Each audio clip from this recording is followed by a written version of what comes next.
जय Shri Jagannath friends welcome welcome welcome स्वागत करुछि आज वीडियो को आपण मानकु ए वीडियो माध्यम आम आज जानिबा पिता माता को ए पांचटी कथा केबे कहंतु नाही नचेत जीवन सारा अनुताप करने को पड़िबो।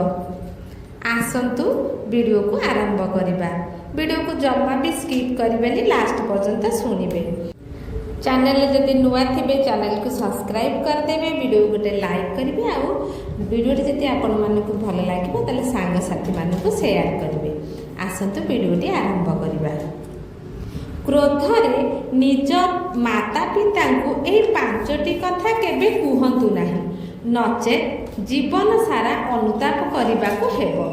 संसार रे सबु संपर्कर विकल्प मिल जिवो किंतु माँ बापांकर मिलिबो नाही। नंबर 1 आपण मो पाई करिछंती कोन मने रख से माने आम पाई सुख इच्छा आराम सब त्याग करिछंती तांको त्यागर मूल्य केबे सुझी हेबो नाही। नंबर 2 मो जीवन रे तुम्हें दखल दियो नाही से माने आमको अटकांती नाही आम पाई चिंता करती। नंबर 3 मोर दुर्भाग्य तुमे मो माता पिता होइछ। एहा एमिति एक वाक्य जहा तांको हृदय को भीतर चिरी दिए।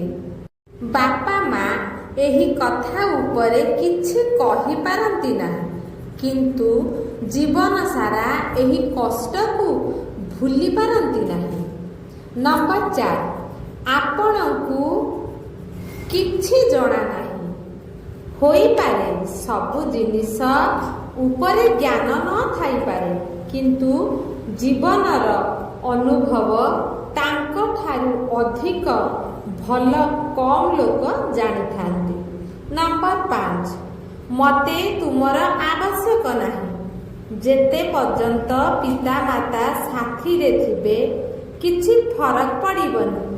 जेउ दिन तांकर छाया आम मुंड उपरु उठी जाए सेही दिन बुझी पारिबो सबुठारु बड़ छाया से माने थिले।